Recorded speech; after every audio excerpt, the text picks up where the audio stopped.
ஆமென். கண்களை மூடி நம்ம ஜெபித்து நம்ம செய்திக்கு நேராக கடந்து சொல்லும். உமக்காகத்தானே ஐயா ஐயா, உமக்காகத்தானே ஐயா நான் உயிர் வாழ்கிறேன் ஐயா. இந்த உடலும் உள்ளம் எல்லாம் அன்பர் உமக்காகத்தானே ஐயா. இந்த உடலும் உள்ளம் எல்லாம் அன்பர் உமக்காகத்தானே ஐயா.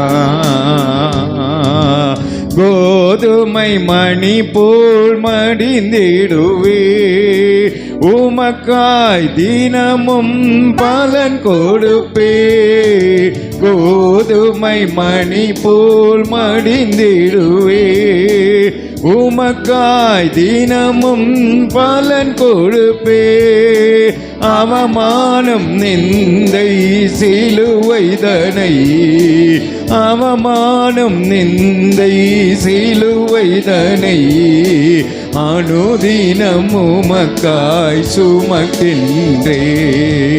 அனுதினம் உமக்காய் சுமக்கின்றே. உமக்காகத்தானே ஐயா நான் உயிர் வாழ்கிறேன் ஐயா. உமக்காக ஐயா நான் உயிர் வாழ்கிறேன் ஐயா. இந்த உடலும் உள்ளம் எல்லாம் அன்பர் உமக்காகத்தானே ஐயா. இந்த உடலும் உள்ளம் எல்லாம் தானே ஐயா. எத்தனை இடர்கள் வந்தாலும் எதுவும் என்னை அசைப்பதில்லை. எத்தனை இடர்கள் வந்தாலும் எதுவும் என்னை அசைப்பதில்லை. மகிழ்வுடன் தொடர்ந்து ஓடுகிறே. மகிழ்வுடன் தொடர்ந்து ஓடுகிறே. மன நிறைவோடு பணி செய்கிறே. மன நிறைவோடு உமக்காகத்தானே ஐயா நான் உயிர் வாழ்கிறேன் ஐயா. உமக்காக நீ ஐயா நான் உயிர் வாழ்கிறேன் ஐயா. இந்த உடலும் உள்ளம் எல்லாம் அன்பர் உமக்காகத்தானே ஐயா. இந்த உடலும் உள்ளம் எல்லாம் அன்பர் உமக்காகத்தானே ஐயா. கிருபை இரக்கம் அன்பு நிறைந்தங்கள் அன்பின் பிதாவே, இந்த செய்தி உங்கள் வல்லமுள்ள கரத்தில் கொடுக்கிறேன். என்னை மறைத்து பரிசுத்த ஆவியானவர் நீங்கள் பேசுங்க. ரேமா வார்த்தையை நாவில வைத்து சபையாரோடு கூட பேசுங்க. ஒவ்வொருவரும் உற்சாகம் அடைந்து உங்கள் நாமத்தை மகிமைப்படுத்துகிற வார்த்தையை, ஜீவனுள்ள உயிருள்ள வார்த்தையை நாவில வைத்து கர்த்தர் நீங்கள் பேசுங்க. சோர்வுகள், அசதிகள், தூக்கத்தை உண்டு பண்ணுகிற அசுத்த அந்தகார ஆவிகளை கட்டி கடிந்து அப்புறப்படுத்துகிறோம் இயேசுவின் நாமத்தினால. உற்சாகத்தோடு கூட நாங்கள் காணப்பட கர்த்தர் உற்சாகத்தின் ஆவியினாலே எங்களை நிரப்புங்க. இயேசுவின் நாமத்தில் ஜெபிக்கிறோம் பிதாவே, ஆம். அல்லேலூயா சொல்வோம். ஆமென், அல்லேலூயா. தொடர் செய்தியை நம்ம தியானிக்க போறோம். ரோமர் 6:23 சொல்லுது. என்ன சொல்லுது? பாவத்தின் சம்பளம் மரணம், பாவத்தின் சம்பளம் மரணம், தேவனுடைய கிருபை வரமோ, தேவனுடைய கிருபை வரமோ, நம்முடைய கர்த்தராகிய இயேசு கிறிஸ்துவினால் உண்டான நித்திய ஜீவன். பாவம் என்றால் என்ன என்று தொடர்ந்து நம்ம தியானித்து வரோம். உங்களுக்கு தெரியும், நம்ம நினைக்காததெல்லாம் பெரிய பாவமாக காணப்படுகிறது. நம்ம தியானித்தோம். ஆசீர்வாதமா இருந்ததுன்னா ஒரு அல்லேலூயா சொல்லுங்களேன். நான் நிறைய பேர் எப்படா இது முடியுதுன்னு காத்திருக்கிறீங்க. இது இப்போ முடிகிற மாதிரி தெரியல. புதையலை போல அது வந்து கொண்டே இருக்கிறது. அல்லேலூயா. அதனால இன்றைக்கு ஒரு காரியத்தை நம்ம தியானிக்க போறோம். 1 கொரிந்தியர் 9ஆம் அதிகாரம் 16வது வசனம் வாசிங்க. சுவிசேஷத்தை நான் பிரசங்கித்து வந்தும் சுவிசேஷத்தை நான் பிரசங்கித்து வந்தும் மேன்மை பாராட்ட எனக்கு இடம் இல்லை. அதுல மேன்மை பாராட்டுறதுக்கு பெருமை படுறதுக்கு எனக்கு ஒண்ணும் இல்ல. அது என்மேல் விழுந்த கடமையா அது இருக்கிறது. எல்லார் மீது விழுந்து அது ஒரு கடமையா இருக்கு. சுவிசேஷத்தை நான் பிரசங்கியாதிருந்தால் எனக்கு ஆ, ஐயோ. இந்த சுவிசேஷத்தை நான் பிரசங்கியா இருந்தா எனக்கு ஐயோ. ஐயோ அப்படின்னு என்னது? அது ஒரு பாவம். ஐயோனாலே டேஞ்சர். வேதத்துல எங்கெல்லாம் ஆண்டவர் ஐயோன்னு சொல்றாரோ அது நரகத்துக்கு தான் போகணும்னு அர்த்தம். அதனால தான் ஆண்டவர் சொல்ல. அப்போ சுவிசேஷம் நம்ம அறிவிக்கல, சபையில இருக்கிற விசுவாசிகள் ஊழியக்காரர் நம்ம சுவிசேஷம் அறிவிக்கல, மற்றவங்களுக்கு அறிவிக்கல, நாம பெற்ற இந்த சந்தோஷத்தை, இந்த சமாதானத்தை, இந்த ரட்சிப்பை நீங்க மற்றவங்களுக்கு இலவசமா நீங்க கொடுக்கலன்னா அது ஒரு பெரிய பாவம். போனவரை என்ன பாவம்னு பார்த்தோம்? ஜெபம் செய்யலன்னா பாவம். மற்றவர்களுக்காக நம்ம ஜெபிக்கலைன்னா தேவனுக்கு விரோதமான பாவம். இன்றைக்கு மற்றவர்களை ரட்சிப்பில் நடத்தும்படி நீங்க இயேசு பற்றி சுவிசேஷத்தை அறிவிக்கலைன்னா ஐயோங்கிறார். ஐயோன்னா நரகம்னு அர்த்தம். அது மிகப்பெரிய பாவம். ஏன்னா சுவிசேஷத்தை அறிவித்த இயேசுவை நம்ம கொன்று போட்டோம். அவர் பரலோகம் போயிட்டார். அவர் ஊழியத்தை நாம தான் என்ன பண்ணோம்? கொன்று முடிச்சிட்டோம். இப்ப அவர் விட்டு சென்றிருக்கிற அந்த ஊழியத்தை நீங்களும் நானும் தான் செய்யணும். அதற்காகவே கர்த்தர் நம்மை அழைத்திருக்கிறார். அப்பெல்லாம் நேரம் அதிகமாக நம்ம பாட்டெல்லாம் பாடி ஜெபம் பண்ணுறதுனால 15 நிமிஷம் அதுக்கே போயிடுது. அதனால நேரம் இல்லை. அதனால கொஞ்சம் வேகமாக நம்ம போவோம்.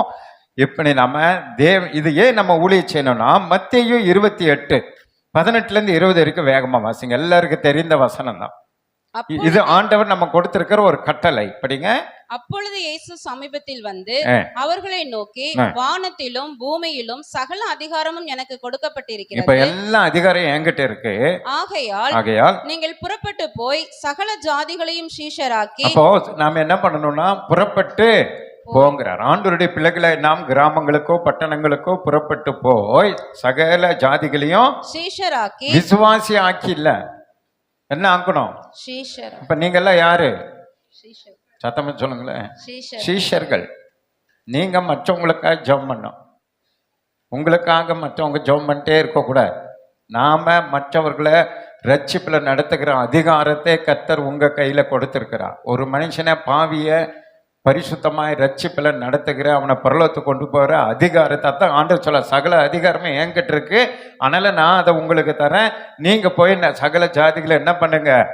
சீஷராக்கு. சுவிசேஷத்தை அறிவிச்சு அவனை சீஷராக்கி பிதா குமாரன் பரிசுத்த ஆவியின் நாமத்திலே அவர்களுக்கு ஞானஸ்நானம் கொடுத்து அவங்களை சர்ச்சில் கூட்டிட்டு வந்து அவங்களுக்கு ஞானஸ்நானத்தை கொடுத்து, நான் உங்களுக்கு கட்டளையிட்ட யாவையும் அவர்கள் கை கொள்ளும்படி. நீங்க உங்களுக்கு என்ன கட்டளை?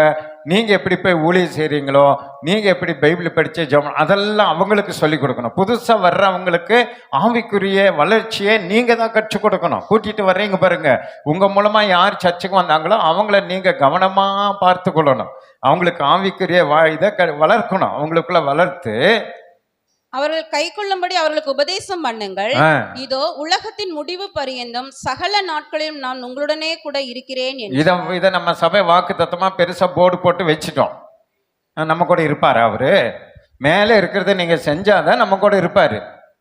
வெறும் வாக்கு தத்தத்தை சபைக்காக கொடுத்தாருன்னு ஒட்டி வச்சுட்டு ஆண்டவரே என் கூடவே இருங்க, நான் ஊரை சுத்திட்டே இருக்கிறேன், தூங்கிட்டே இருக்கிறேன், சாப்பிட்டே இருக்கிறேன், நான் ஒன்றும் ஊழியம் பண்ண மாட்டேன், ஆத்தும ஆதாயம் பண்ண மாட்டேன், சுவிசேஷம் அறிவிக்க மாட்டேன், ஆனால் என் கூடவே இருங்கன்னா இருப்பாரா?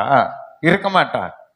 அதுதான் மேலே அவர் சொல்லிட்டார், நீ நான் சொன்ன கட்டளைகளை கீழ்ப்படி, நீ பெற்றுக்கொண்ட ரட்சிப்பை மற்றவங்களுக்கு சொல்லு, இயேசு தெய்வம் என்பது மற்றவங்களுக்கு சொல்லு, இயேசு கடவுள் அன்புள்ளவர் ரட்சிக்கிறவர் என்று மற்றவங்களுக்கு, ரட்சிக்கப்படாதவங்களுக்கு, உங்க ஊர் மக்களுக்கு, சொந்த பந்தங்களுக்கு, உங்க வீட்டில் இருக்கிறவங்களுக்கு சொல்லி அவங்கள சபைக்கு கூட்டிட்டு வா. அப்பொழுது உலகத்தின் கடைசி பரிந்த நான் உங்களோடு கூட இருப்பேன். இப்பதான் நம்ம சபையாரோடு கூட ஆண்டவர் கடைசி வரைக்கும் இருக்கணும்னா சபையார் சுவிசேஷ அறிவிக்கிறவங்கள உங்க கூட வேலை செய்யறவங்க, உங்களோடு கூட இருக்கிறவங்க, அவங்களுக்கெல்லாம் நீங்க இயேசு உங்களுக்கு செய்ததை சொன்னா போதும். உங்க வாழ்க்கையில செய்ததை சொன்னாலே போதும். பெரிய சாட்சி. உங்க ஒவ்வொருவருக்கும் ஒவ்வொரு சாட்சி இருக்கு. அது நீங்க மற்றவங்க கிட்ட சொல்லி அவங்களுக்கு ரட்சிப்புல நடத்தினாலே பெரிய ஊழியம். புரியுதுன்னு அலையிலேயே சொல்லுங்க. எப்படி ஊழியம் செய்யணும்? எபேசியர் 6:8 வாசிங்க. மனுஷருக்கென்று ஊழியம் செய்யாமல். பாத்தீங்களா? நீங்க பாஸ்டுக்காக ஊழியம் செய்யக்கூடாது. பாஸ்ட் சொல்லிட்டாரு, அப்படின்னு ஊழியம் செய்யக்கூடாது. எந்த மனுஷனுக்காக நீங்க என்ன பண்ணக்கூடாது? ஊழியம். ஏன்னா எந்த மனுஷனும் உங்களுக்காக சாகல, எந்த மனுஷனும் உங்களுக்காக சிலுவை சுமக்கல, எந்த மனுஷனும் உங்களுக்காக ஜீவனை தரல, எந்த மனுஷனும் உங்களுக்கு ரட்சிப்பை தரல. ஆனா இயேசு தான் உங்களுக்கு ரட்சிப்பை தந்திருக்கிறார், ஜீவனை தந்திருக்கிறார். அப்ப அதனால நீங்க மனுஷனுக்காக ஊழியம் செய்யாம கர்த்தருக்கென்று நல்மனதோட ஊழியம் செய்ய. என்ன மனதோட? நல் மனதோட. ஆண்டவருடைய சபை இது, மனவாட்டி சபை. ஆண்டவருடைய சபையை நம்ம கட்டி எழுப்பணும். அதுக்கு நீங்க ஆத்துமாக்களை கொண்டு வந்து சேர்க்கணும். நீங்க எந்த சபையில இருக்கிறீங்களோ அந்த சபையை குறித்ததான ஒரு தரிசனம் உங்களுக்கு வேணும். இந்த சபையில உட்கார்ந்துட்டு வேற எந்த சபையவோ யோசனை பண்ணிட்டு இருக்க கூடாது. இந்த சபை இது ஆண்டவருடைய சரீரம், ஆண்டவருடைய மனவாட்டி. இந்த மனவாட்டியை நம்ம அலங்கரித்து அழகுபடுத்தி இதை வளர்த்து கொண்டு மணவாளனாகி இயேசுனுடைய கையில கொண்டு போய் கொடுக்கிற எலியேசருடைய ஊழியத்தை நாம செய்யணும். எலியேசர் எப்படி ரெபேக்காலை ஆயத்தப்படுத்தி நகையினால அலங்கரித்து ஒட்டகத்தின் மேல உட்கார வைத்து அவளை பத்திரமா கொண்டு போய் ஈசாக்கனுடைய கையில கொடுத்தானோ அந்த ஊழியத்தை நாம் எல்லாம் செய்யணும். நமக்கு இந்த பூமியில கர்த்தர் கொடுத்திருக்கிற ரெபேக்கால் யாருன்னு சொன்னா நம்முடைய சேவூர் சபை. நமக்கு ஒவ்வொரு ஊர்ல ஒவ்வொரு ரெபேக்காலை கர்த்தர் இயேசுக்கு வைத்திருக்கிறார். அந்த ரெபேக்காலை நாம எல்லாம் சேர்ந்து கூட்டி என்ன பண்ணணும்? அழகுபடுத்தணும், அதை வளர்க்கணும். அது ஆயிரமான ஆத்துமாக்களை நாம சம்பாதித்த ஒரு பெரிய மனவாட்டி சபையாய் உருவாக்கி அந்த இயேசு மகிமைப்படும்படி அவருடைய கையில போய் கொடுக்கணும்னா நீங்க மனுஷனை பார்க்க கூடாது, மனுஷனுக்காய் ஊழியம் செய்யக்கூடாது, மனுஷன் எனக்கு தரலையேன்னு நினைக்கக்கூடாது. நல் மனதோடு கூட ஊழியம் செய்யணும். இயேசு எனக்கு ஜீவனை கொடுத்தான், இயேசு ஜீவனை கொடுத்து இந்த சபையை சம்பாதித்திருக்கிறார், இயேசு உயிரை கொடுத்து இந்த சபையை ஆரம்பித்து வைத்திருக்கிறார். இந்த சபைக்காக என்னால் முடிந்த ஊழியத்தை நான் செய்து சாகிறதுக்குள்ள நான் பரலோகத்தில் ஒரு பொக்கிஷத்தை நான் சேர்த்து வைக்கணும்னா இந்த சபையை குறித்ததான் ஒரு தரிசனத்தை நான் ஆண்டவரிடத்தில் பெற்றுக்கொண்டு இந்த ஊழியத்தை நான் கட்டி எழுப்ப போறேன். நான் பாசமா கூட இணைந்து நான் இந்த ஊழியத்தை நான் உயர்த்த போறேன் என்று சொல்லுகிற ஒரு அர்ப்பணிப்பை கர்த்தர் உங்களிடத்துல எதிர்பார்க்கிறார். நம்ம வீட்டில் இருக்கிற பொண்ணுக்கு கல்யாணம்னா நம்ம வீட்டில் இருக்கிற பொண்ணை அழகுப்படுத்தி அதை ஆயத்தப்படுத்தாம வேற எங்கேயோ நடக்கிற பொண்ணு கல்யாணத்தை குறித்து நம்ம கவலைப்பட்டு கலங்கி அங்கே போய் உட்கார்ந்துருந்தோம்னா நம்ம பொண்ணு கல்யாணம் எப்படி நடக்கும்? புரியுது? எனக்கு மட்டும் ஒரு அலையிலேயே சொல்லுங்க. அப்ப நமக்கு முதலாவது முக்கியமானது நமக்கு எந்த ஊழியம்? ஹலோ, அவர் ஒருத்தர் தான் நம்ம ஊழியன்றார் இல்ல? மற்றவங்கள நீங்க யோசிக்கிறீங்க, உங்க மேல விழுந்த கடமை. இந்த சபைக்கு ஆத்துமாக்களை நம்ம அழைத்து வருவது நம்ம எல்லார் மீது விழுந்த கடமை என்பதை நீங்க புரிந்து கொள்ளணும். ஒவ்வொரு நாளும் நீங்க ஆத்துமா ஆதாயப்படுத்தி நீங்க ஆண்டவருக்காக இந்த சபையை வளர்ப்பதற்காக நீங்க செய்யும் பொழுது என்ன நடக்கு பாருங்க. லூக்கா 15:7 வாசிங்க. அதுபோல மனம் திரும்ப அவசியமில்லாத 99 நீதிமான்களை குறித்து சந்தோஷம் உண்டாவதை பார்க்கிறோம். மனம் திரும்புகிற ஒரே பாவியின் நிமித்தம் பரலோகத்தில் மிகுந்த சந்தோஷம் உண்டாயிருக்கும் என்று உங்களுக்கு சொல்லுகிறேன். ஆமென். கரங்களை தட்டி ஆண்டவர் சந்தோஷப்படுத்துங்க. நம்ம ஊழியை எப்படி செய்யணும், யாருக்கு செய்யணும் நீங்க தெரிந்து கொள்ளுங்க. நம்ம சபையில என்ன தப்புனா கொஞ்சம் ஊழியை செய்யுங்கன்னு அப்படியே யாரையாவது நான் விட்டுரு. இப்போ விடுறதில்ல யாரையும். ஏன் விடுறதில்லைன்னா ஊழியை செய்யுங்கன்னு விட்டேன்னா இவங்க எல்லாம் ரட்சிக்கப்பட்டவங்க வீட்டுக்கு தான் போகிறாங்க. விசுவாசி வீட்டுக்கு போகிறது, அங்கே போய் ஜெபம் பண்ணுறது, அங்கே எல்லாம் முடிஞ்சிச்சு, அவ்வளோதான். பக்கத்தில் இருக்க வீட்டுக்கு சொல்கிறது இல்லை. இங்கே என்ன சொல்லப்பட்டிருக்கு? நீதிமானை குறித்து நீ கவலைப்படாத, ரட்சிக்கப்பட்டு ஞானஸ்நானம் எடுத்து சபைக்கு போகிறவனுக்கு என்னைக்குடா சுவிசேஷம்? அவனுக்கு சுவிசேஷம் தேவையில்லை, அவன் ரெடியாக இருக்கிறான், அவனை நான் விட மாட்டேன். அவனை எப்படி நான் பரலோகத்துக்கு கொண்டு போயின்னு இயேசு சொல்கிறேன். புரியுதா? ரட்சிக்கப்பட்டு ஞானஸ்நானம் பெற்று ராபோஜனம் பெற்று எல்லாம் சபையில் இருக்கிறவங்களுக்கு மறுபடியும் அவங்க வீட்டில் போய் உட்காந்துட்டு வாங்க நம்ம எல்லாம் ஜெபம் பண்ணலான்னு கூடாது. இங்கே என்ன சொல்றாரு? பாவிகளை தேடணும், குடிகாரனை தேடணும், வியாதியஸ்தனை தேடணும். இயேசுவோட ஊழியத்தை பாருங்க. லேகியோன் பிடிச்ச பிசாசு பிடிச்ச ஒரே மனுஷனுக்காக கடல் தாண்டி போனார். ஒரு மனுஷன் தான், ஒரே ஒருத்தன் தான். இங்க எத்தனையோ பேர் அவங்களை பத்தி கவலை இல்லை. அந்த ஒரு மனுஷனுக்காக கடல் அன்னைக்கு பார்த்து கடல் கொந்தளிச்சது. அந்த கொந்தளிப்பெல்லாம் ஜெயித்து அங்க போய் அந்த ஒரு மனுஷனை கர்த்தர் ரட்சிப்புல நடத்தினார். இன்னைக்கு அந்த ஊழியத்தை நீங்க செய்யணும். விசுவாசிங்க வீட்டுக்கே போய் ஜெபம் பண்ணிருக்கூடாது. ஊழியன்னு கொஞ்சம் ஊழிய செய்யுங்கன்னு விட்டா நேர விசுவாசி வீட்டுக்கு தப்போ. விசுவாசிக்கு தான் நான் இருக்கிறேனே, நானும் பாசமாவே எதுக்கு இருக்கிறோம்? விசுவாசிகளை நாங்க பார்த்துக்குவோம். நீங்க விசுவாசி வீட்டுக்கு போய் ஊழியம் செய்யக்கூடாது. எங்க போய் செய்யணும்? ஹலோ, இருக்கீங்களா இல்லையா? பாவிகளை ரட்சிக்கப்படாதவங்கள போய் தேடணும். வியாதியா இருக்கிறாங்க, தற்கொலைக்கு நேரம் போயிட்டு இருக்கிறாங்க, கடன் பிரச்சனையில இருக்காங்க, கண்ணீரோடு இருக்கிறாங்க. அவங்கள போய் ஏன் கவலையா இருக்கு, ஏன் கஷ்டமா வாங்க சர்ச்சுக்கு வாங்கன்னா அவங்கள கூட்டிட்டு வரணும். புரியுது? என்ன ஒரு அலையிலையா சொல்லுங்க, புரியுதா? விசுவாசிக்கே நீங்க போய் சுவிசேஷம் சொல்லுகிறது ஊழியம் அல்ல. அவங்கள பத்தி கவலைப்படாத. ஆண்டவர் சொல்றாரு, அவங்க பத்தி நீ ஏன் கவலைப்படுற? அவங்களாம் நீதிமான் ரட்சிக்கப்பட்டவங்க, அவங்கள ஆல்ரெடி ரெடியா இருக்கிறாங்க. நீ ரட்சிக்கப்படாத கோடி ஜனங்க இருக்காங்க தேசத்துல, அவங்கள போய் பிடிங்கிறாரு. இனிமேல் பிடிச்சிடலான்ற ஒரு அலையிலையா சொல்லுங்க. இப்படி இன்று முதல் நீங்க ரட்சிக்கப்படாத ஜனங்களை சந்திங்க. எங்க போனாலும் அவங்களுக்கு சுவிசேஷத்தை அறிவிங்க. நான் தைரியம் உங்களுக்கு பிரசங்கம் பண்றேன்னா நான் அதைத்தான் செய்வேன். எங்க ஷாப்பிங் போனாலும் எங்க போனாலும் வேணா பாஸ்டம்மா கேட்பாருங்க. நேத்து கூட ஒரு பொண்ணுக்கு சொல்லிட்டு வந்திருக்கிறேன். அங்க எந்த கல்லா பெட்டியில யார் இருந்தாலும் கவலைப்பட மாட்டேன். எல்லாருக்கிட்ட போய் உனக்கு ஏசு தெரியுமா, எந்த ஊருன்னு கேட்பேன், பேரை கேட்பேன். ஏசு தெரியுமானுமே, அவங்க தெரியும்னு வாங்க, தெரியாதுன்னு வாங்க, ஏசு பத்தி சொல்லிடுவேன். ஏன்னா நம்மீது விழுந்த கடமை எல்லாருக்கும் சொல்லிட்டு வந்துடுவேன். அதனால தான் நான் தைரியமா உங்களுக்கு சொல்றேன். அதனால எந்த ஒரு மனுஷனும் ரட்சிக்கப்பட மாட்டான் அப்படின்னு நீங்க நினைக்காதீங்க. நீங்க கணக்கு போடாதீங்க, இவன் போய் ரட்சிக்கப்படுவானா அப்படின்னு நினைக்காதீங்க. அவன் தான் ரட்சிக்கப்படுவான். நீங்க நினைக்கிற ரட்சிக்கப்பட மாட்டான்னு நினைக்கிறீங்க பாருங்க, அவனை தான் ஆண்டவர் உங்க வார்த்தையினாலே ரட்சிப்பார். அதனால நீங்க யாரெல்லாம் கணக்கு போடாதீங்க, ஆளெல்லாம் பார்த்து கணக்கு போடாதீங்க. அவர் எவ்வளோ பெரிய மந்திரியா இருக்கட்டும், எவ்வளோ பெரிய ஆளா இருக்கட்டும், இந்த இயேசுவை சொல்லிருங்க.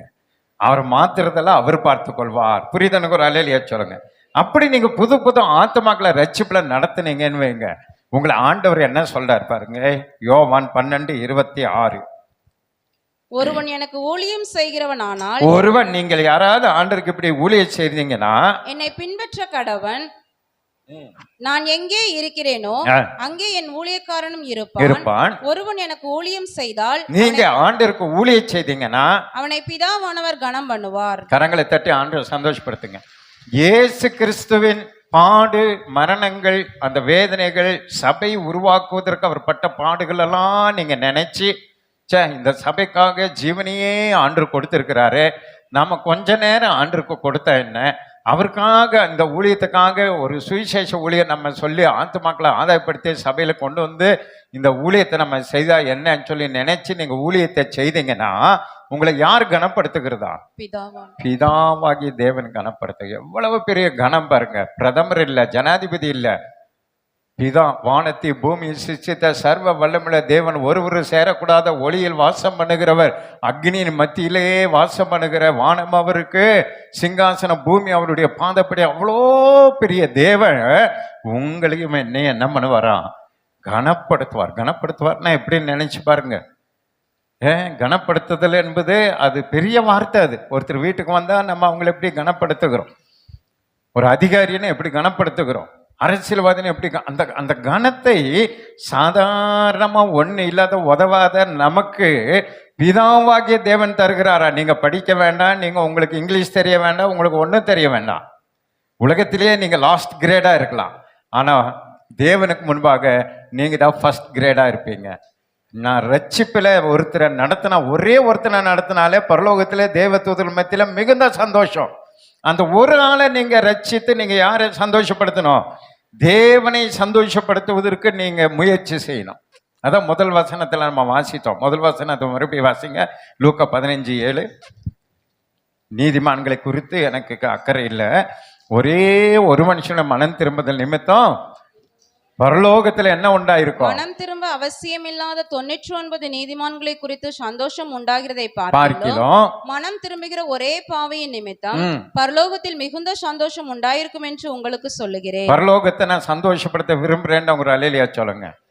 தலைகீழ யோசிக்கணும். எப்பவுமே நம்ம ஆண்டர்கிட்ட வந்துட்டு எனக்கு சந்தோஷத்தை கொடுங்க, எனக்கு சந்தோஷத்தை கொடுங்கன்றாங்க. நான் பிரசங்கம் பண்ணும் பொழுது உங்க துக்க நாட்கள் எல்லாம் முடிந்து போகும் அப்படின்னு உங்களுக்கு ஒரே சந்தோஷமா இருக்கும். பரலோகத்தின் துக்க நாட்களை முடிவுக்கு கொண்டு வருகிற அதிகாரத்தை நம்ம கையில கொடுத்திருக்கிறார். ஆமான்ற ஒரு அலையிலையா சொல்லுங்க. நம்முடைய துக்கத்தை மாற்றுவது ரெண்டாவது, நாம பரலோகத்தின் துக்கத்தை மாற்றணும். பரலோகத்துல தேவன் தூதர்களோ தேவனோ திரியேக தேவன், பரலோகத்துல ஜனங்க கோடி கோடியா அழிஞ்சு போறாங்களேன்னு துக்கத்தோடு இருக்கிறாங்க. அவங்க வந்து சுவிசேஷம் அறிவிக்க முடியாது. அதான் பிரச்சனை. புரியுதா உங்களுக்கு? அவங்க ஒண்ணுமே பண்ண முடியாது. தேவ தூதர்கள் துடிக்கிறாங்க. அவங்களுக்கு அந்த அதிகாரம் தேவன் கொடுக்கல. அந்த அத்தனை அதிகாரத்தை உங்களை என்னை நம்பி கொடுத்திருக்கிறார். நரகத்திற்கு பாதாளத்துக்கு போய் கொண்டிருக்கிற ஜனங்களை ஒவ்வொருத்தரா மொத்தமாவா கேட்டாரு ஆண்டவர். ஒரே ஒருத்தன் போதும்னாரு. ஒவ்வொருத்தரா பிடிங்க. சிறு துளி பெருவெள்ளம். ஒவ்வொருத்தரா ரட்சிப்புல நடத்துங்க. அந்த பாரம், அந்த ஆத்மா பாரம் உடையவர்களா தேவ தூதர்களுக்கு பாரம் இருக்கு. ஆனா அவங்க ஊழியம் செய்யற அதிகாரம் இல்லை. ஆனா நமக்கு பாரம் இல்லை. ஆனா கர்த்தர் நமக்கு அதிகாரத்தை பூரா நம்ம கையில கொடுத்திருக்கிறார். மண்பாண்டங்களாய் உங்களுக்குள் கர்த்தர் தம்முடைய பொக்கிஷத்தை வைச்சிட்டார். இப்ப நம்ம கிட்ட தான் அந்த பொக்கிஷம் இருக்குது. நாம தான் ஒருத்தனை ரட்சிப்புல நடத்த முடியும், ஒருத்தனை பரலோகம் கொண்டு போக முடியும். தேவ தூதர்களே வந்தாலும் முடியாது. அப்ப எவ்வளவு பெரிய கடமை நம்ம மேல இருக்குன்றதை நீங்க புரிந்து கொள்ளுங்க. எவ்வளவு பெரிய கடமை உள்ளவர்கள் என்பதை சபையில் இருக்கிறவங்க நீங்க அறிந்து கொள்ளணும். பெரியவர்கள், முதியவர்கள், வாலிபர்கள், சின்ன பிள்ளைங்க எல்லாருமே நீங்க அறிந்து கொள்ளணும். ஒரு ஆத்மாவையும் நீங்க விட்டுவிடக்கூடாது. ரட்சிக்கப்படாதவர்களை பார்க்கும் பொழுதே உங்களுக்கு பாரம் அப்படியே வரணும். சரி, இவங்களாம் நரகத்துக்கு போறாங்களே அந்த அந்த அந்த பாரம், அந்த கவலை நமக்கு வர்றதுக்கு தான் ஆண்டவர் சொல்றாரு, இதெல்லாம் நம்ம மீது விழுந்த கடமை. நீ யாரெல்லாம் நீங்க பாக்குறீங்களோ அவங்களுக்கு இயேசுவை பத்தி தெரியுமா, இயேசு நல்லவர் அப்படின்னு சொல்லி நீங்க அவங்களுக்கு சொல்லுங்க. அவங்கள சபைக்கு வர சொல்லுங்க. அதன் மூலமாய் கர்த்தர் அவங்களை பரலோகத்தில் கொண்டு வந்து சேர்ப்பா. உங்களையும் பிதாவாகிய தேவன் கனப்படுத்துவார். தேவன் ஒருத்தரை கனப்படுத்திட்டாருன்னா உங்க வாழ்க்கையில் ஏதாவது நம்மளை ஆண்டவருக்கு விட்டுருவாரா? விடவே மாட்டார். ஆண்டு நம்ம உயர்த்தி கொண்டே இருப்பா, உங்களோடு கூட இருப்பா. கரங்களை தட்டி ஆண்டவர் சந்தோஷப்படுத்துங்க பார்க்கலாம். சரி, 2 பேதுரு 1:10 வாசிங்க. முதல்ல எப்படி நீங்க ஊழியம் செய்யணும்னா நீங்க என்ன பண்ணணும்னு அங்க இருக்கு பாருங்க. ஆகையால் சகோதரரே உங்கள் அழைப்பையும் தெரிந்து கொள்ளுதலையும் உறுதியாக்கும்படி ஜாக்கிரதையாயிருங்கள். இவைகளை செய்தால் நீங்கள் ஒரு காலம் இடறி விழுவதில்லை. முதல்ல ஆண்டவர் உங்களை எதுக்கு அழைச்சாரு, எதற்காக தெரிந்து கொண்டார் என்பதை நீங்க ஜெபம் பண்ணி தேவனிடத்துல கேட்டு அறிந்து கொள்ளணும். புரியுதா? ஒரு அலையிலியா சொல்லுங்க. எதுக்கு ஆண்டவர் சும்மா என்ன கொண்டு வந்து சர்ச்சில் உட்கார வச்சிருக்கிறீங்க அப்படின்னு விட்டுறக்கூடாது. எத்தனையோ பேர் உலகத்தில் இருக்கும்போது நம்ம மட்டும் ஏன் சர்ச்சில் கொண்டு வந்து உட்கார வச்சாரு, ஏன் ரட்சித்தாரு அப்படின்னு ஒரு கேள்வி எழும்பணும். இன்னும் எங்கள் ஊரில் என்னை விட படித்தவங்க இருக்காங்க, என்னை விட உயர்ந்தவங்க இருக்காங்க, பணக்காரங்க இருக்காங்க, எத்தனையோ பேர் இருக்கிறாங்க. ஆனால் ஒன்றுக்கும் உதவாத என்ன எதுக்கு ரட்சித்து கொண்டு வந்து நீங்கள் சபையில் உட்கார வச்சிருக்கிறீங்க? அது என்ன திட்டம்? உங்களுடைய திட்டம் என்ன? உங்களுடைய எண்ணம் என்ன? என்னை குறித்து நீங்கள் என்ன நினைச்சு என்னை கொண்டு வந்தீங்க அப்படின்னு நீங்கள் ஜெபித்து நீங்கள் அறிந்து கொள்ள வேண்டும் என்று சொல்லுகிறான். நீ கேட்கணும் ஆண்டவர்கிட்ட, நான் என்ன செய்யணும், என்ன செய்ய சித்தமாய் இருக்கிறேன். சவுல் கேட்டார்ல ஆண்டவர்கிட்ட, ஆண்டவர்னா என்ன செய்ய சித்தமாய் இருக்கிறேன் அப்படின்னு கேட்டாரு. ஆண்டவர் சொன்னாரு ஊழியத்தை. நீங்களும் கேட்கணும். நீங்க கேட்காததுனால தான் எதுவுமே செய்யாம உட்கார்ந்துருக்கிறீங்க. நீங்க கேட்டீங்கன்னா ஆண்டவர் உங்களுக்கு வெளிப்படுத்துவார். மகனே மகளே, இதுக்காக உன்னை அழைச்சேன், இதுக்காக உன்னை நான் ரட்சித்திருக்கிறேன், நீ இந்த காரியத்துக்காக ஜெபம் பண்ணு, நீ ஒரு ஜெப ஊழியம் பண்ணு, நீ ஒரு சண்டே ஸ்கூல் ஊழியம் பண்ணு, நீ ஒரு கிராம ஊழியம் பண்ணு, நீ ஊழியக்காருக்காக ஜெபம் பண்ணு, நீ தேசத்துக்காக ஜெபம் பண்ணு, நீ நிறைய உனக்கு நான் வருமானம் தரேன், நீ சபைக்காக கொடு, நிறைய கொடு, நிறைய சபை கட்டி கொடு, நிறைய சபையினுடைய தேவையில் நீ உன்னை ஐஸ்வர்யவனை நான் மாற்றி இருக்கிறேன், அதுக்கு தான் உனக்கு நிறைய வியாபாரம் பணம் பொருளெல்லாம் கொடுத்துருக்குறேன், இதுல நீ ஹெல்ப். ஒவ்வொருத்தருக்கும் ஒவ்வொரு விதமான காரியங்களை கத்த சொல்லி அவருடைய மனவாட்டி சபையை கர்த்தர் கட்டி எழுப்ப வல்லமுள்ளவராய் இருக்கிறார். கரங்களை தட்டி ஆண்டவர் சந்தோஷப்படுத்துங்க. அப்ப நம்ம எதற்காக ரட்சிக்கப்பட்டோம் என்பதை நீங்க ஆண்டவர்கிட்ட கேட்டு முதல்ல அறிந்து கொண்டீங்கன்னா அது உங்களுக்கு ஆசீர்வாதமா இருக்கும். அப்போஸ்தலர் 15:7 வாசிங்க. மிகுந்த தாகம் உண்டான போது மிகுந்த தர்க்கம் உண்டான போது மிகுந்த தர்க்கம் உண்டான போது பேதுரு எழுந்து அவர்களை நோக்கி சகோதரரே நீங்கள் அறிந்திருக்கிறபடி புறஜாதியர் என்னுடைய வாயினாலே சுவிசேஷ வசனத்தை கேட்டு விசுவாசிக்கும்படி தேவன் அநேக நாட்களுக்கு முன்பே உங்களில் ஒருவனாகி என்னை தெரிந்து கொண்டார். பாத்தீங்களா? அவருடைய அழைப்பை அறிந்திருக்கிறார். தெரியுமா? அங்க சொல்றாரு பாருங்க, ஆண்டவர் அநேக நாட்களுக்கு முன்பே என்னை தெரிந்திருக்கிறார். எதற்காக என்னை தெரிந்திருக்கிறார்? சுவிசேஷ வசனத்தை கேட்டு பாத்தீங்களா? அப்படித்தான் நீங்க கண்டுபிடிக்கணும். உங்களை எதற்காக கர்த்தர் அழைத்தார், எதற்காக அபிஷேகித்தார், எதற்காக ஆசீர்வதித்தார், எதற்காக சபைக்குள்ள உங்களை அமரச் செய்திருக்கிறார். இந்த சபையில இந்த ஊழியத்துல நான் என்ன செய்யும்படி என்னை கொண்டு வந்து இங்க உட்கார வச்சு இந்த பாஸ்டர்கிட்ட இப்படிலாம் பிரசங்கத்தை கேட்கணும்னு வச்சிருக்கிறீங்களோ அதை எனக்கு சொல்லுங்க அப்படின்னு கேட்கணும் நீங்க ஆண்டர்கிட்ட. புரியுதா உங்களுக்கு? நீங்க கேட்கணும். கேட்கும் பொழுது பாருங்க, அவர் தெளிவா சொல்லிட்டாரு பாருங்க, புறஜாதிகளுக்கு பிரசங்கம் சொல்லும்படி என்னை முன் குறித்தா. அப்ப யூதர்களுக்கு நான் என்ன அழைக்கல, என்ன உலக போற போய் புறஜாதிகளை சொல்ல பேதுரு சொல்றாரு. உலக போறப்ப என்ன தெளிவா அவங்களுக்கு தெரியுது பாருங்க. நமக்கு அந்த தெளிவு தெரியாதனால தான் செய்ய வேண்டிய ஊழியத்தை செய்யாம செய்யக்கூடாத ஊழியத்தை செய்து எல்லாம் ஒன்றும் இல்லாமல் போயிடுறோம். புரியுதா? செய்கிற எதை நமக்கு செய்ய சொல்றாரோ அதை கரெக்டா அவர் சொல்றாரு பாரு. என்னை புறஜாதிகளுக்காக என்னை அழைத்திருக்கிறார். ஆனால் என்ன, புறஜாதிகளுக்கு தான் நான் ஊழியம். அப்படி திட்டமா தெளிவுமா நீங்க அறிந்து கொண்டீங்கன்னா நீங்க கரெக்டா செய்வீங்க. அந்த அறியாததுனால தான் தப்பு தப்பா நம்ம செய்யறது. அதனால தான் நம்ம செய்யறது ஒண்ணுமே உருப்பட மாட்டேங்குது. நம்ம தேசத்துல ஒரு பெரிய எழுப்புதல் வர மாட்டேங்குது. அதனால உங்க அழைப்பையும் அந்த காரியத்தை நீங்க திட்டமாய் அறிந்து கொள்ளுங்க. 1 பேதுரு 2ஆம் அதிகாரம் 9வது வசனம் வாசிங்க. நீங்களோ உங்களை அந்தகாரத்தில் நின்று. இப்ப அதுக்கு பதிலும் நான் உங்களுக்கு தர பாருங்க. எதற்காக அழைக்கப்பட்டீங்கன்னு ஒருவேளை உங்களால கண்டுபிடிக்க முடியலன்னா இப்ப அதுக்கான பதில் உங்களுக்கு தர, நல்லா தெரிந்து கொள்ளுங்க. நீங்களோ உங்கள் அந்தகாரத்தில் நின்றும் தம்முடைய ஆச்சரியமான ஒளியினிடத்திற்கு வரவழைத்தவருடைய புண்ணியங்களை அறிவிக்கும்படிக்கு தெரிந்து கொள்ளப்பட்ட சந்ததியாயும் ராஜரீக ஆசாரிய கூட்டமாயும் பரிசுத்த ஜாதியாயும் அவருக்கு சொந்தமான ஜனமாயும் இருக்கிறீர்கள். எதுக்கு உங்களை அழைச்சாரு? வசனத்தை வர என்ன அழகா சொல்றாரு பாருங்க. நீங்களோ உங்களை அந்தகாரத்தினின்று தம்முடைய ஆச்சரியமான ஒளியினிடத்திற்கு வரவழைத்தவருடைய புண்ணியங்களை அறிவிக்கும்படி. அந்த காலத்துல இருந்தோம், பேய் கூட இருந்தோம், பிசாஸ் கூட இருந்தோம், பாவத்துல இருந்தோம், எல்லாத்துல நம்மளை கொண்டு வந்து உள்ள எதுக்கு உட்கார வச்சிருக்கிறாருன்னா அந்த ஒளியை நீங்க பெற்றுக்கொண்ட அந்த இயேசுவை குறித்து அவருடைய புண்ணியங்களை, அவர் நல்லவர், வல்லவர், போதுமானவர், ரட்சிக்கிறவர், உனக்காக மரித்து உயிரோட வந்தவர், உனக்காக பரலோகத்துல வீடு கட்டிட்டு இருக்கிறாரு, சீக்கிரம் வரப்போறாரு, உன்னை கைவிடவே மாட்டாரு. எத்தனை புண்ணியங்கள் இருக்கு. இயேசுனுடைய புண்ணியங்களை நீங்க என்ன பண்ணுமா? அறிவிக்கணும். ஒவ்வொரு நாளும் நீங்க மற்றவங்களுக்கு அறிவிக்க உங்களுடைய அறிவு பெருத்து போகும். கரங்களை தட்டி ஆண்டவர் சந்தோஷப்படுத்துங்க. நீங்க அறிவித்துட்டே இருக்கணும். யாருக்காகிலும் ஆண்டவர் பற்றி சொல்லிக்கொண்டே இருக்கும் பொழுது உங்களுக்கு பைபிள் படிக்கணும், இன்னும் சொல்லணும் ஆசை வரும். நீங்க சொல்லாம இருக்கிறதுனால என்ன ஆகுன்றத பின்னாடி நான் உங்களுக்கு சொல்றேன், நேரம் இல்லை. அதனால நீங்க பெற்ற புண்ணியங்களை, ஆண்டோடைய புண்ணியங்களை அறிவிக்கும்படிக்கும் தெரிந்து கொள்ளப்பட்ட, நீங்க யார் பாருங்க, தெரிந்து கொள்ளப்பட்ட முதலாவது ஆண்டவருடைய சந்ததி. நீங்க ஆபிரகாமின் சந்ததி போல நீங்களும் நானும் இயேசுவினுடைய சந்ததி. கரங்களை தட்டி ஆண்டவர் சந்தோஷப்படுத்துங்க. எவ்வளவு பெரிய பாக்கியம் பாருங்க. நம்மள எவ்வளவு பெரிய பாக்கியம் பாருங்க. ஆண்டவருடைய சந்ததி. 2வது ராஜரீகமான ஆசாரிய கூட்டம். அப்படின்னு என்னது? ராஜாக்களும் நீங்க தான், ஊழியக்காரங்களும் நீங்க தான், ஆசாரியர்கள். பழைய ஏற்பாடுல நான் இன்னைக்கு சொன்னேன், ராஜாவா இருக்கிறவன் ஆசாரிய ஊழியம் செய்யக்கூடாது, ஆசாரியா இருக்கிறவன ராஜாவா இருக்கக்கூடாது. 2 செப்பரேட்டா ஆண்டவர் வச்சிருந்தார். சாமுவேல் ஆசாரியன்னா, சவுல் என்னது? ராஜா. 2 பேரும் மிக்ஸ் பண்ணக்கூடாது. ஆனா நமக்கு என்ன பாக்கிய பாருங்க, ராஜாவும் நீ தான், ஆசாரியனும் நீ தான். என்ன ஆச்சரியம் பார்த்தீங்களா? எவ்வளவு பெரிய பாக்கியம் பார்த்தீங்களா? யாருக்கு?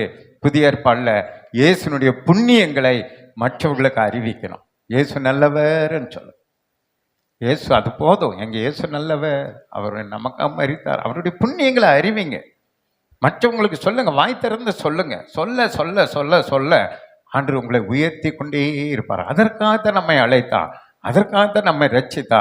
இயேசுவை குறித்து நீங்களும் நானும் சொல்லலைன்னா வேற யாரும் சொல்லுவார்? நினைச்சு பாருங்க, எவ்வளோ பாவம், அவர் எவ்வளோ செஞ்சார் நமக்காக, ஜீவனையே கொடுத்தாருல்ல. அவரை பத்தி நம்ம சொல்றதுக்கு நம்ம வாயை திறக்க மாட்டேங்கிறோன்னா அப்ப என்ன பிரயோஜனம்? நினைச்சு பாருங்க. அதனால நீங்க வாழ்க்கையில யாரையெல்லாம் உங்க வாழ்க்கையில சந்திக்கிறீங்களோ, ரட்சிக்கப்படாதவர்களுக்கு இயேசு பத்தி சொல்லுங்க. ரட்சிக்கப்பட்டவங்க கிட்ட போய் இருக்கிறதை குழப்பி வைக்காதீங்க. ரட்சிக்கப்பட்டவங்கள விட்டுருங்க. அவங்கள ஆண்டவர் சொல்லிட்டார், பிதாவே நீர் என்னிடத்துல கொடுத்ததை ஒன்றையும் நான் என்ன பண்ண மாட்டேன், இழக்க மாட்டேன்ட்டார். அவங்கள பற்றி கவலையப்படாதீங்க. இந்த ஞானஸ்நானம் எடுத்து அபிஷேகப்பட்டு சர்ச்சுக்குள்ள இருக்கிறவங்கள பற்றி கவலைப்படாதீங்க. அவங்கள பற்றி ஆண்டவர் கவலைப்படுவார். ஆனால் நாம யாரை பற்றி கவலைப்படணும்? யாரை பற்றி? ரட்சிக்கப்படாத ஒரு நபரை, இயேசுவை அறியாத ஒருத்தர் குறித்து நீங்கள் கவலைப்படுங்க. அவங்கள ரட்சித்து சபைக்கு கொண்டு வாங்க. அவனால பரலோகத்தில் மிகுந்த சந்தோஷம். நீங்கள் ராஜாக்களும் ஆசாரிகள் என்பது இப்பொழுதே நீங்கள் மறந்துடாதீங்க. அடுத்தது பரிசுத்த ஜாதியாயும் அவருக்கு சொந்தமான ஜனமுமாய் இருக்கிறீங்க. ஹல்லேலூயா. நீங்களே யாருக்கு சொந்தக்காரரு? இயேசுவுக்கு சொந்தக்காரர். இயேசுனுடைய சொந்தக்காரங்க நீங்கள்லாம். அவருக்காக நம்ம உற்சாகமாக ஊழிய செய்து ஆத்துமாக்களை ஆதாயப்படுத்தினா கர்த்தர் பரலோகம் மகிமைப்படும், நம்மை ஆசீர்வதிப்பா, நம்ம இன்னும் கர்த்தர் மேன்மையாய் வைப்பார். கரங்களை தட்டி ஆண்டவர் சந்தோஷப்படுத்த பார்க்கலாம். அடுத்து 1 கொரிந்தியர் 1:27-28 வாசிங்க. ஞானிகளை வெட்கப்படுத்தும்படி. நல்ல கவனிங்க. ஆண்டவர் யாரை அழைத்திருக்கிறார் பாருங்க. நீங்க இப்ப புரிந்து கொள்ளணும். உலகத்துல எத்தனையோ ஞானிகள் இருக்கிறாங்க, விஞ்ஞானிங்க இருக்கிறாங்க, பயங்கர படிச்சவங்களா இருக்கிறாங்க. அவங்களெல்லாம் வெட்கப்படுத்தும்படிக்கு, ஞானிகளை வெட்கப்படுத்தும்படி தேவன் உலகத்தில் பைத்தியமானவைகளை தெரிந்து கொண்டார். நம்மள யாரு? பைத்தியம். உலகத்தில் நம்மெல்லாம் பைத்தியக்காரங்கன்றாங்க. நம்மளை பார்த்தா நினைச்சல பைத்தியங்களா. எப்போ இயேசு வராரு, உலக அழியுது, நெருப்பு வருது, பறந்து போறோம், என்னென்னமோ வளருதுங்கடா. இதுங்களை போல பைத்தியம் இல்லைடா. அவன் விஞ்ஞானம் வச்ச ராக்கெட் விட்ட, சூரியனுக்கே ராக்கெட் விட்டுட்டு இருக்கிறான். இவன் என்னன்னா, நான் பறந்து போறேன், மத்திய ஆகாயத்துக்கு போறேன், அது வருது இது வருது. பைத்தியங்கிறான் நம்மளை. அப்படிப்பட்ட பைத்தியமா இருக்கிற நம்ம எல்லாம் கர்த்தர் என்ன பண்ணாராம்? தெரிந்து கொண்டு. ஞாபகம் வைத்துக் கொள்ளுங்க. ஆண்டவர் இன்னைக்கு நினைச்சா இந்தியாவில் ஒரு எழுப்புதல் உண்டு பண்ணணும்னா அம்பானி ஒருத்தனை ரட்சித்தா போதும், அதானி ஒருத்தனை ரட்சித்தா போதும். அவனுக்கு காஷ்மீர்லேருந்து கன்னியாகுமரி வரைக்கும் கோடி சொத்து இருக்கு. அவங்களுக்கு எவ்வளோ சொத்து இருக்குன்னு அவங்களுக்கே தெரியாது. சர்ச்சு கட்டுறதுக்கே பஞ்சம் இருக்காது. கோடி கோடியா வச்சிருக்கிறாங்க. ஆனால் அவங்கள ஆண்டவர் கண்டுக்கவே மாட்டார். பேக்கெட்டில் ஒரு பைசா இல்லாத நம்மளை கூட்டிட்டு வந்துட்டு நீ 3 ஏக்கரை வாங்கி சர்ச்சு கட்டுங்கிறாரு. எங்க போறது? புரியுதா உங்களுக்கு? இதுதான் தேவனுடைய திட்டம். அவர் நினைச்சா என்ன வேணாலும் செய்யலாம். ஆனா அவர் அதை விரும்பல. ஒண்ணுமே இல்லாம, ஒரு பைசா இல்லாம, வெறும் பைத்தியக்காரங்களா இருக்கல நம்மளை கொண்டு பெரிய ஊழியத்தை செய்யணும்னு கர்த்தர் விரும்புகிறார். கரங்களை தட்டி ஆண்டவர் சந்தோஷப்படுத்து. எத்தனை பாக்கிய பாருங்க, எவ்வளவு பேர். அதனால தான் நீங்க என்ன போய் ஆண்டவர் நம்புறாரா? அவன் கோடிக்கணக்காக வச்சிருக்கிறவனெல்லாம் விட்டுட்டு என்ன போய் இந்த சபை கட்டுறதுக்கு கூட்டு வந்துட்டாரா? அதனால தான் அந்த விதவை தன்னிடத்தில் உள்ள எல்லாவற்றையும் ஆண்டவர் கொடுத்தான். ஏன் தெரியுமா? எத்தனை கோடீஸ்வரங்க இருக்கும்போது ஒன்னில்லாத என்ன கொண்டு வந்து சபையில நீங்க வைத்திருக்கிறீங்களா, ஆண்டவரை இந்தாங்க முழுவதும் உங்களுக்குன்னு கொடுத்தான்.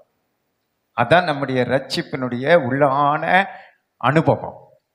எத்தனை நினைக்கல, ஆண்டவர் நினைச்சா எத்தனை பணக்காரங்க இருக்கிறாங்க.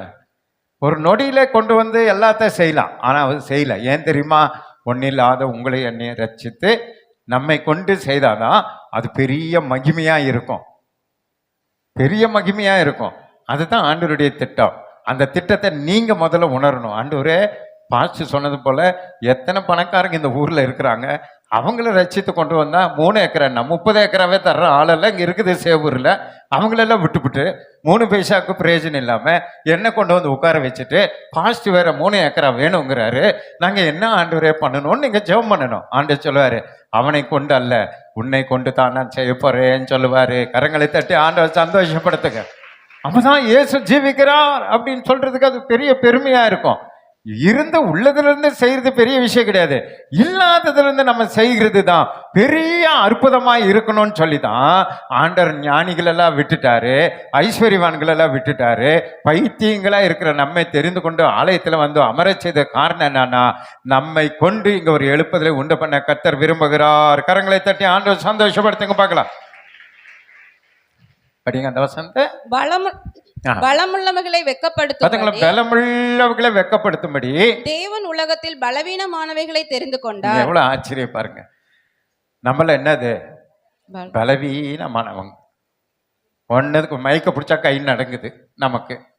ஆனால் அவன் சும்மா அப்படியே பிச்சு உதறான். டிவிலெல்லாம் பார்த்தீங்களா, சும்மா அப்படியே அதுக்கு பேசுறத பார்த்தா பயங்கரமாக ஒரே நாளில் எல்லாத்தையும் ரெசிப்டில் நடத்திடுவாங்க. அப்படிப்பட்ட ஒரு நேற்று ஒரு மாலுக்கு போயிருந்தோம். அங்கே அட்வர்டைஸ்மெண்ட்டில் ஒரு பொண்ணு அட்வர்டைஸ்மெண்ட் பேசுது. அது தலையிலேருந்து கால் வரைக்கும் பேசுது. அவ்வளோ அழகாக பேசுது. அது கண்ணு பேசுது, வாய் பேசுது, உடம்பெல்லாம் பேசுது, எல்லாமே பேசுது.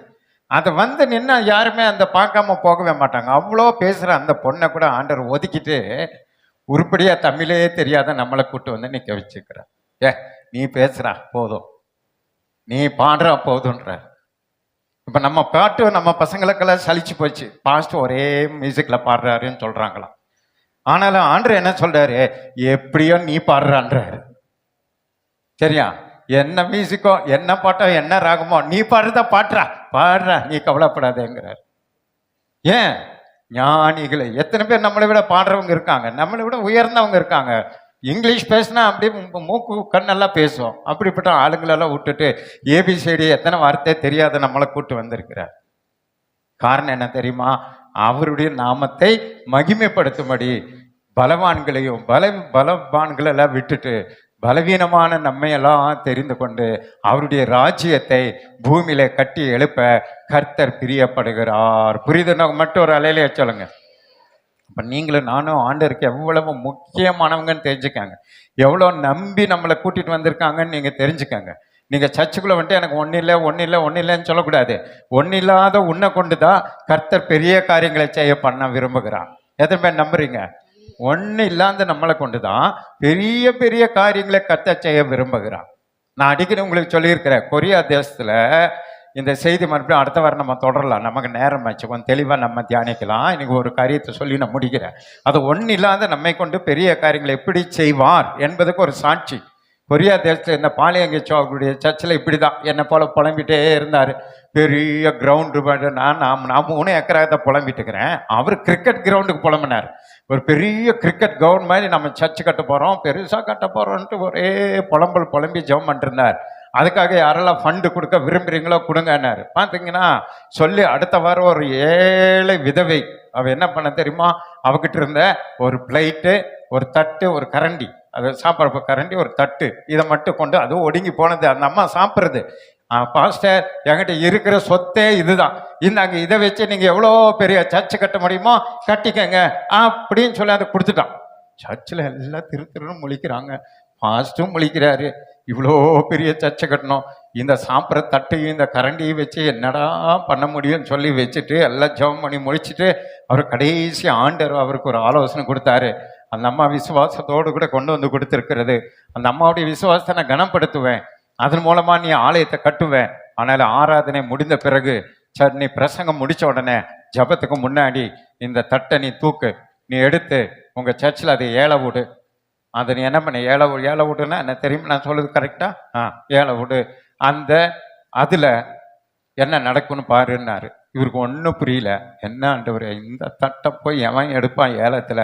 அந்த அம்மா சாப்பிட்ட தட்டு, அது ஒடுங்கி போன தட்டுன்னு சொல்லி இருந்தாலும் அந்த தட்டை டம்ளரி தூக்கி அவர் சொன்னார், தாயார் விசுவாசத்தோடு கூட இந்த ஆலயத்தை கட்டும்படி இதை கொண்டு வந்திருக்கிறாங்க, இது எனக்கு ஏழை விட போகிறேன், அதனால் 1000 ரூபாய் ஒரு தடவைனாரு. பார்த்தான் அந்த தட்டு எத்தனையோ கோடி ரூபாய்க்கு ஒரு பெரிய பணக்கார அதை எடுத்துட்டு போனான். கரங்களை தட்டி ஆண்டவர் சந்தோஷப்படுத்துங்க. அந்த தட்டு மூலயமா தான் அந்த சர்ச்சு கட்ட ஆரம்பிச்சாங்க. இன்னைக்கு நீங்க போய் பார்த்தீங்கன்னா ஒரு பெரிய கிரிக்கெட் கிரவுண்டு விட பெரிய லட்சக்கணக்கான ஜனங்க உள்ள உட்காரத்தக்கதாக ஒரு ஆலயத்தை கர்த்தர் கட்டினார். காரணம் என்ன தெரியுமா, அந்த அம்மாவுடைய விசுவாசம் பாருங்க.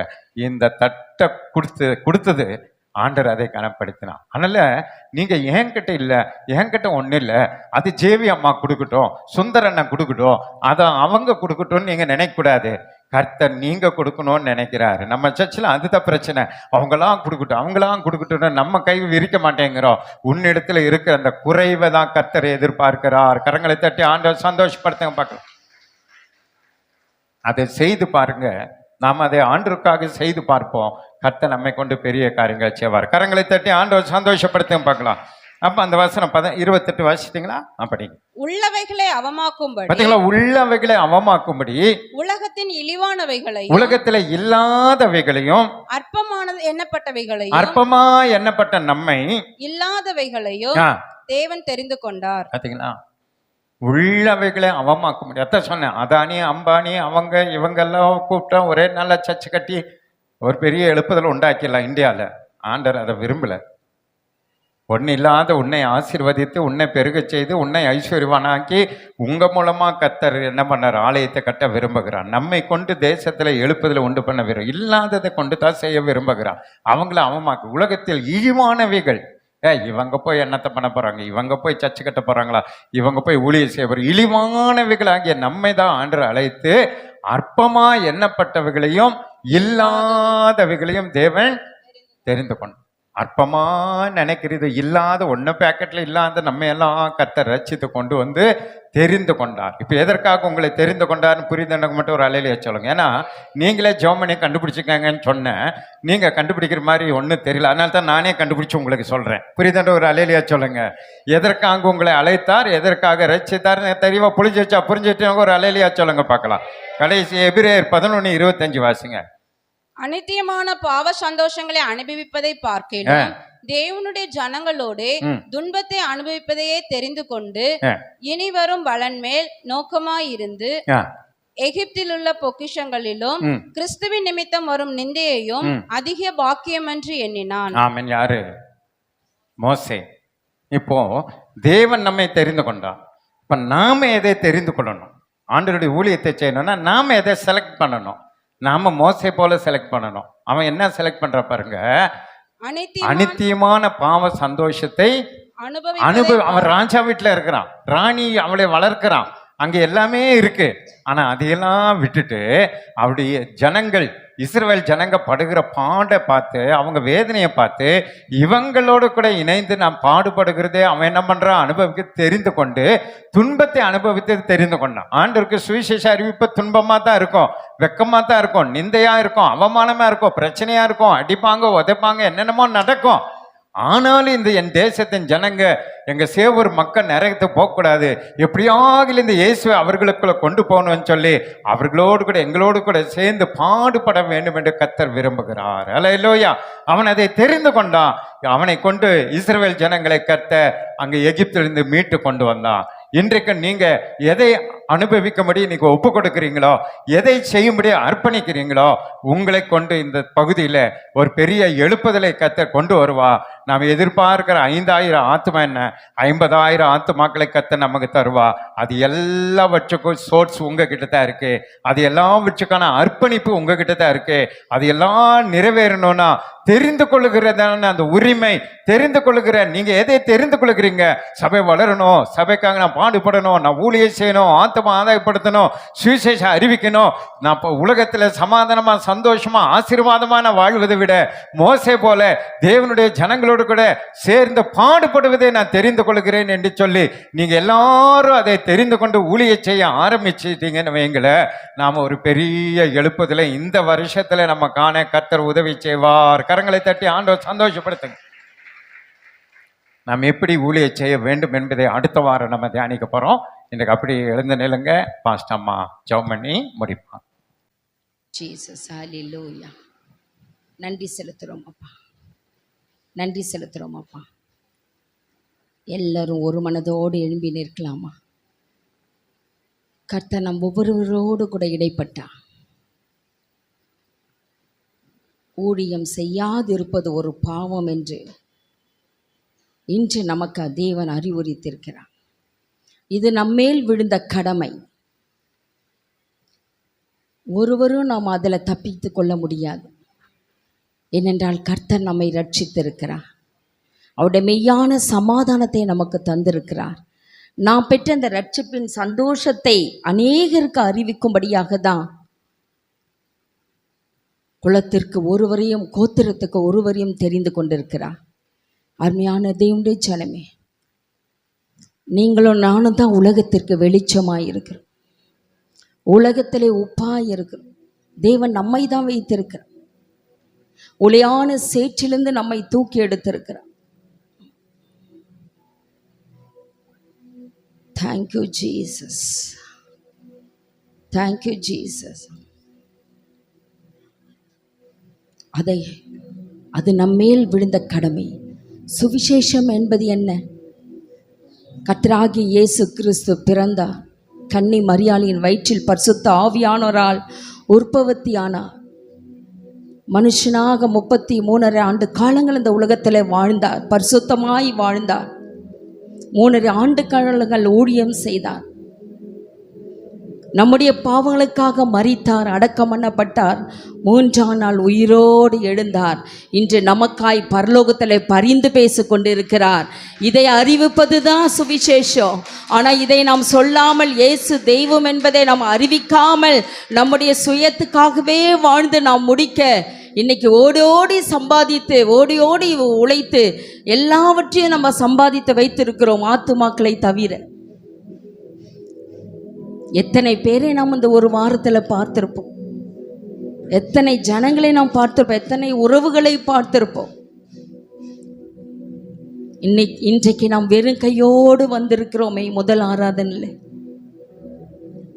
ஒரு ஆத்துமா கூட புதிதான ஆத்துமாக்கள் இல்லையே என்று அதை காணும் பொழுது வேதனையாக இருக்கு. இன்றைக்கு யாராவது புதிதாக வந்திருக்காங்களா? புதிதாய் வந்தவங்க எளிமை நில்லுங்கன்னு சொல்லும் போது மிகவும் வேதனையாக இருக்கு. உலக பொருளை கொடுத்தாகிலும் ஆத்துமாக்களை ஆதாயம் பண்ணுங்கள் என்று ஆண்டவருடைய வார்த்தையை சொல்லியிருக்கிறது. எத்தனையோ காரியங்களை நாம் அழகாக நேர்த்தியாக அவர்களிடத்துல பேசுகிறோம். ஒரு மனுஷனின் நிமித்தம், ஒரு மனுஷனுடைய மனம் திரும்பல் நிமித்தம் பரலோகமே சந்தோஷப்படுது. பரலோகமே சந்தோஷப்படுது. தேவ சேனியாக தேவனோடு இணைந்து ஆர்ப்பரித்து சந்தோஷப்படுகிறார்களே, அந்த சந்தோஷத்துக்கு நீங்களும் நானும் காரணமா இருக்கிறோமா? உள்ளத்தின் ஆழத்தில் உணர்ந்து பேசி, எத்தனை வாலிபர்களை நம்ம மீட் பண்றோம், எத்தனை வாலிப பிள்ளைகளை நம்ம சந்திக்கிறோம், எத்தனை முதியோர்களை சந்திக்கிறோம், எத்தனை வியாதியஸ்தர்களை நாம் பார்க்கிறோம், கடனாளிகளை பார்க்கிறோம். யாரிடத்துல இந்த நாட்களில் பேசினாலும் யாருக்குமே சமாதானம் இல்லைன்றவங்கள தானே உலகத்தில் பார்க்கிறோம். ஒரு நாள் இங்கே ஆலயத்துக்கு வாங்க, உங்களுடைய இருதயத்துக்கு தெய்வீக சமாதானம் உண்டு என்று சொல்லி அழைத்து வருகிறவர் இல்லையே. ஆண்டவர்கிட்ட மன்னிப்பு கேளுங்க. ஆண்டவரே, இந்த வாரத்தை நான் வேஸ்ட் பண்ணியிருக்கப்பா, தயவா என்னை மன்னிங்க ஆண்டவரே. உம்மை குறித்து நான் ஆண்டவரை சொல்ல உதவி செய்யுங்க. என் நாவுகள் கட்டவிழ்க்கப்படட்டும். இரட்சகரை நான் அறிவிக்க உதவி செய்யுங்க. ஏனென்றால் காலமோ கடைசியாக இருக்கிறது. இந்த காலத்தில் மௌனமாய் இருந்தால் யூதருக்கு ரட்சிப்பு வேறு இடத்திலிருந்து வரும் அல்லவா? இந்த நாட்களே நாம் மௌனமாய் இருந்தால் எப்படி? Thank you Jesus. ஏதாகிலும் ஒரு ஊழியத்தை செய். எத்தனை ஊழிய வாசல்கள் திறந்து இருக்கு. நான் சண்டே கிளாஸ் டீச்சர்ஸ் கிட்ட அதான் சொல்லுவேன், ஆங்காங்கே உங்க கிராமங்கள்ல உங்க வீடுகளில் நீங்க எடுங்க. வெளியிருந்து இப்போ நாங்கள் வந்து செய்ய முடியாது. ஆனால் நீங்கள் உங்கள் கிராமத்தில் உங்களுக்கு தெரிந்த பிள்ளைகளை ஒரு 20-10 பிள்ளைகளை அழைத்து நீங்கள் ஒரு பாடல் பாடி தேவ வார்த்தையை சொல்லி அவர்களை சந்தோஷப்படுத்துங்க. அங்கே ரட்சிப்பு வரும். Thank you Jesus. இன்றைக்கு அதுதான் உங்களுக்கு அறிவிக்கிறேன். நீங்க உங்களிடத்தில் இருக்கிற 4 பேரை கூட்டி நீங்க வேற வார்த்தைகளை கதைகளை பேசுவதை காட்டிலும் ஆண்டவருடைய ரட்சிப்பை குறித்து, நீங்கள் எப்படி ரட்சிக்கப்பட்டவங்க, உங்கள் சாட்சியை குறித்து சொன்னாலே அதுதான் சுவிசேஷம். நான் எப்படி இயேசுவை ஏத்துக்கிட்டேன், ஏசப்பாவை நம்பினது நிமித்தமாக நான் இம்மட்டும் ஆசீர்வதிக்கப்பட்டேன். ஒருவரும் நான் ஆசீர்வாதமாக இல்லைன்னு சொல்லவே முடியாது. உங்கள் கடந்த நாட்களை கவனித்து பாருங்க, கடந்த வாழ்க்கையை கவனித்து பாருங்க.